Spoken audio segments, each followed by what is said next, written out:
Can I ask you something? சொல்கிறான். நீ என்னை திட்டும் போது, என் மேலே கோவமாக இருக்கும்போது நான் ஏதாச்சும் தப்பு பண்ணா, do you feel love me?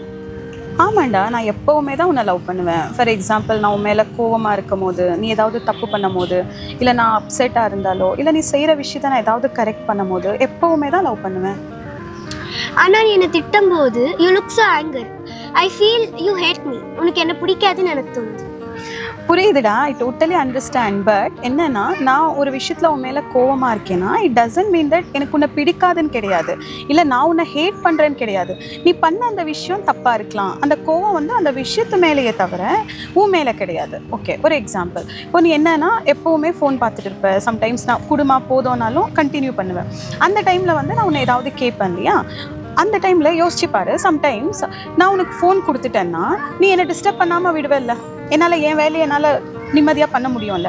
But still why I ask you phone வச்சுடுன்னு சொல்லிட்டு, பிகாஸ் ஃபோன் பார்க்குறதுனால உன் ஹெல்த்துக்கோ இல்லைனா உன் கண்ணுக்கு உன் பிரெயினுக்கெல்லாம் வந்து ப்ராப்ளம் ஆகும். அதனால தான் வந்து ஃபோன் பார்க்காதுன்னு சொல்லுவேன். ஓகேவா? அதுவுமே ஒரு கைண்ட் ஆஃப் லவ் தானே தவிர அதை நான் வந்து உன்னை ஹேட் பண்ணுறதுக்காக கிடையாது. நீ பண்ணுற அந்த விஷயம் தப்பாக இருக்குன்னு அப்பா அம்மா திட்டுவுமே தவிர உன்னை பிடிக்காதுன்றதுக்காக திட்ட மாட்டேன்டா. அப்போ உனக்கு என்ன எப்போவுமே பிடிக்குமா? To you love me all the time? ஆமாண்டா, எப்போவுமே பிடிக்கும். பேரண்ட்ஸுக்கு வந்து எஸ்பெஷலி அப்பா அம்மாவுக்கு அவங்க பசங்க மேலே எப்போவுமே லவ் வந்து கான்ஸ்டண்ட்டாக இருக்கும். அதாவது ஒரு ஸ்கை மாதிரி அப்பா அம்மாவோட லவ் வந்து அந்த ஸ்கை மாதிரி எப்போவுமே எக்ஸிஸ்டாக இருக்கும். மேபி நீ கேட்குறல்ல இந்த கோவம் ஏமாப்படுற அந்த மாதிரி, அது வேணும்னா ஒரு பாசிங் க்ளவுட்ஸ் மாதிரி அந்த கோவம் வந்து போகுமே தவிர எங்களுக்கு உங்கள் மேலே இருக்கிற அந்த லவ் வந்து எப்போவுமே ஒரே மாதிரி தாண்டா கான்ஸ்டண்ட்டாக இருக்கும். அம்மா, எனக்கு ஒரு டவுட். இப்போது என் சைடு ஃபால்ட் இருந்து நான் உன் மேலே ஏதாச்சும் கத்துனேன்னா, கோவப்பட்டேன்னா, do you still love me? அப்போவும் உனக்கு என்ன பிடிக்குமா?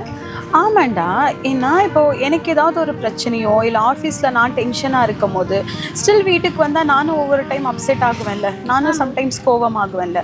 பிகாஸ் ஐ ஃபீல் தட் வீடுங்கிறது என்னோட சேஃபஸ்ட் பிளேஸ். அங்கே என்னோட எமோஷன்ஸை வந்து நான் ஹைட் பண்ணாமல் என்னால் காமிக்க முடியும்.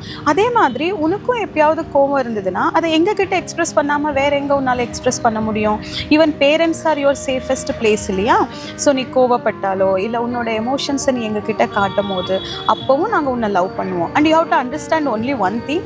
உன்னால் எல்லாருக்கிட்டையும் கோவப்பட முடியுமா, உன்னோட எல்லா எமோஷன்ஸையும் வெளிக்காட்ட முடியுமான்னு எனக்கு தெரியல. பட் ஆஸ் அ பேரண்ட்ஸாக எப்போவுமே உங்களோட எல்லா எமோஷன்ஸுக்குமே நாங்கள் கூடவே இருப்போம். ஒருவேளை உங்கள் வீட்லேயும் குழந்தைங்களுக்கு இதே மாதிரி நிறைய டவுட்ஸ் வரலாம். அவங்களுக்கு புரிய வைங்க, லவ்ங்கிறது ஜஸ்ட் குட் மூமெண்ட்ஸோடு கலந்தது கிடையாது, ஆல்சோ ஹார்ட் மூமெண்ட்டும் சேர்ந்தது தான். அப்போ தான் நம்மளால் ஒரு எமோஷ்னலி ஸ்ட்ராங் கிட்ஸை ரைஸ் பண்ண முடியும்.